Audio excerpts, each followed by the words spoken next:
उमापतिं सुरगुरुं वन्दे जगत्कारणं वन्दे पन्नगभूषणं मृगधरं वन्दे पशूनां पतिं वन्दे सूर्यशशाङ्कवलिनयनं वन्दे मुकुन्दप्रियं वन्दे भक्तजनाश्रयं च वरदं वन्दे शिवं शङ्करम् ॐ मृत्युञ्जयाय रुद्राय नीलकण्ठाय शम्भवे अमृतेशाय शर्वाय महादेवाय ते नमः।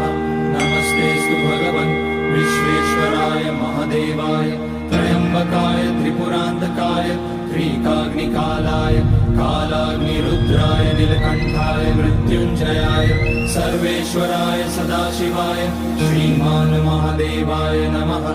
ॐ नमः शम्भवाय च मयोपवाय च नमः शङ्कराय च मयस्कराय च